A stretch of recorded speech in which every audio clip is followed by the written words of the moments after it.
what the heck does it mean to worship God? Does it mean that we're supposed to go to this big corporate thing where all of us are, together doing something and maybe you can or can't get into it? Or is it something deeply personal? Is it something that you're just doing alone by yourself in the house? Is there crossover? Is it both? What the heck is it? Today we are talking about worship. So let's dive right in.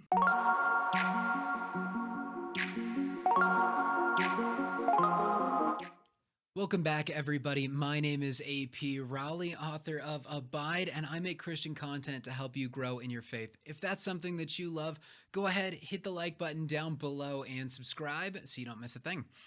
Now, when we're talking about worship, this is a subject that honestly I was ready and prepared. I had this whole thing I wanted to talk about. I was going, yeah. And then I went to the Bible and I was looking up worship specifically. Now, our usual definition of worship is going to be really giving stuff to God. It's gifts, it's offerings. That's kind of the direction we tend to go with things. But there's a word worship, and it means something so much more intense and so much deeper.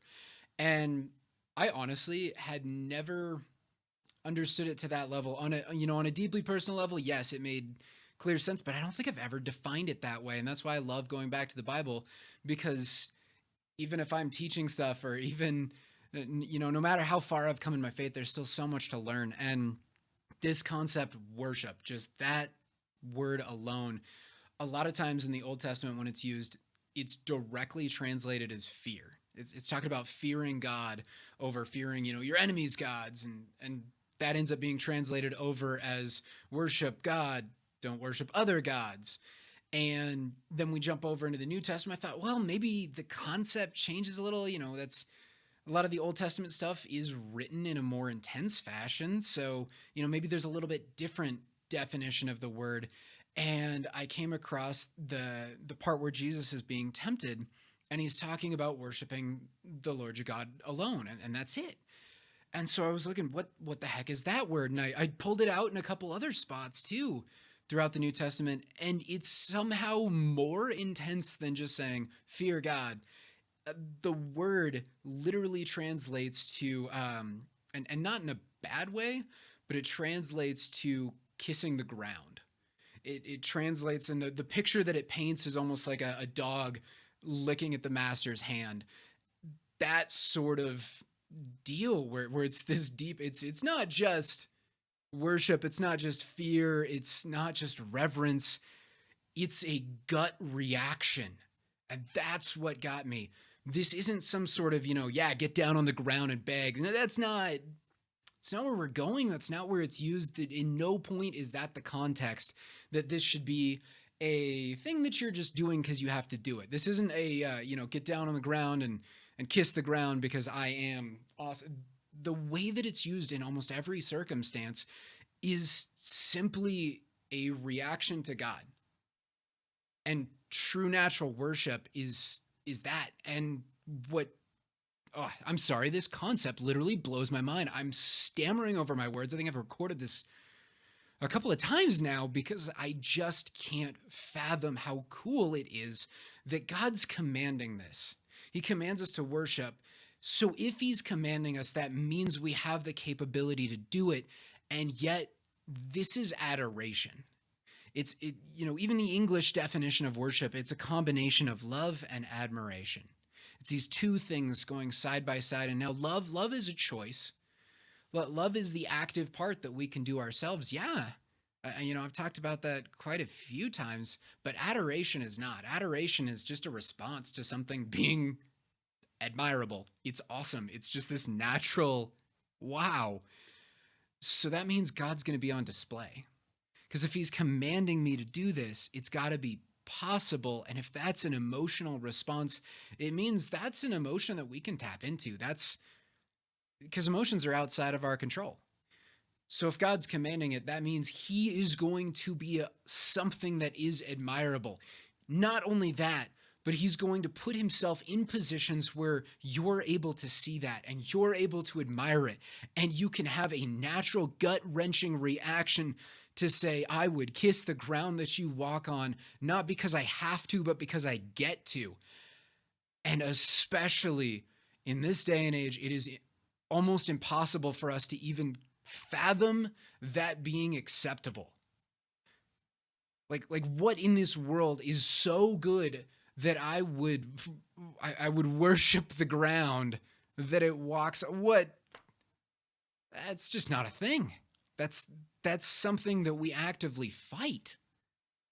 And yet this is the kind of worship that's described in the Bible. This is the kind of reaction that happens with God.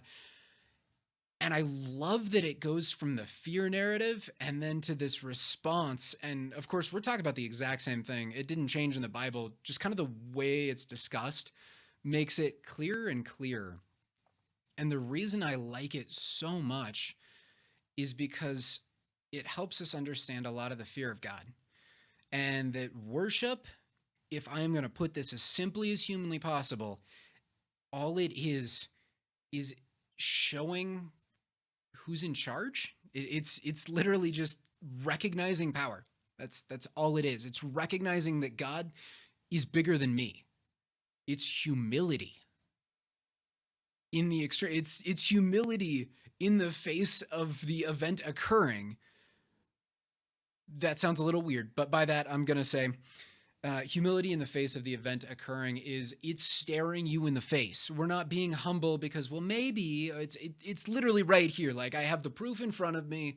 There's no other response. There's no other reaction. Obviously, I'm not the top dog, and I'm going to willingly submit to God because He is. But moreover, He's on my side. He's fighting for me. That fear translates to awe and wonder because this thing that is so powerful is on my side. And the times that I have been the most close to God, and I don't mean, scenarios where things have been hard in life and, I'm closer to Him now because I'm talking better or I'm listening better. I mean scenarios where God has shown up in pretty intense ways. That the most intense of those were truly terrifying. Like I was afraid of the God that was showing up before me, because that kind of power was not containable. It was not fathomable, and it was not controllable. And that was God coming in and, healing somebody of something or changing somebody's life just in the split second moment, including mine.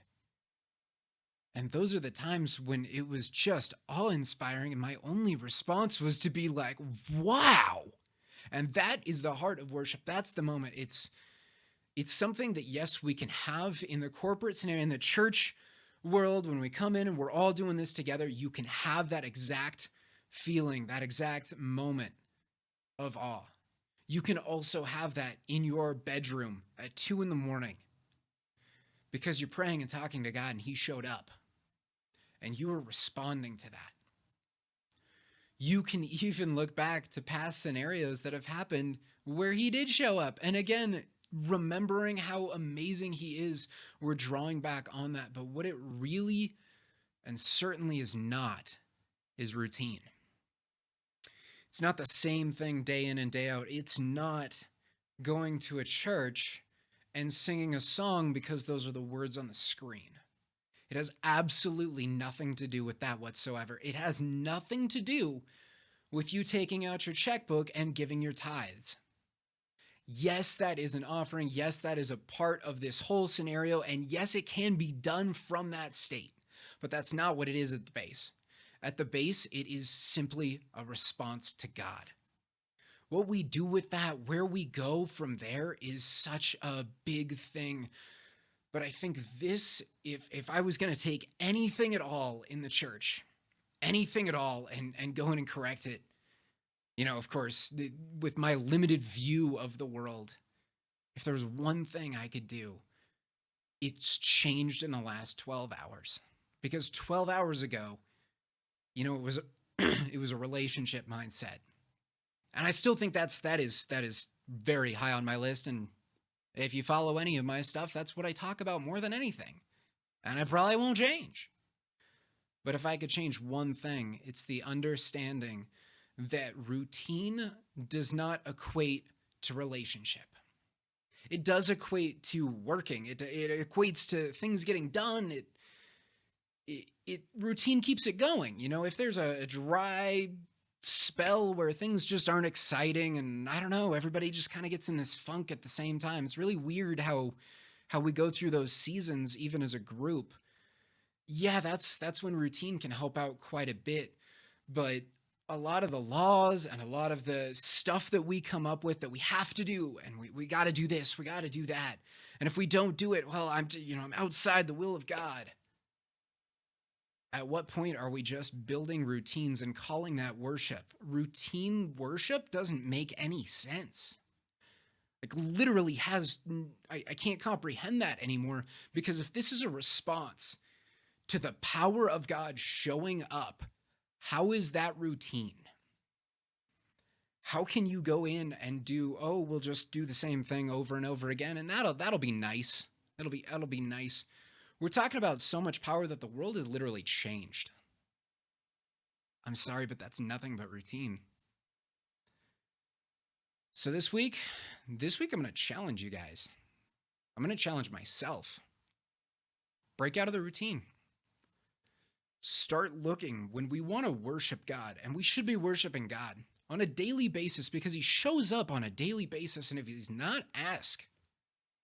Because that's literally the way this system is designed.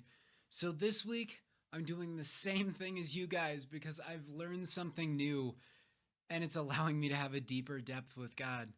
So I'm challenging all of us to worship God in spirit and in truth this week, to find points where we can adore God, and let that change us, and let our worship come naturally from that, rather than pursuing something that we have designed in order to hope that we'll get there. So, I hope this video is helpful for you. It sure was for me. If so, please like and subscribe down below. And don't forget to check out my latest book, Abide, available on Amazon.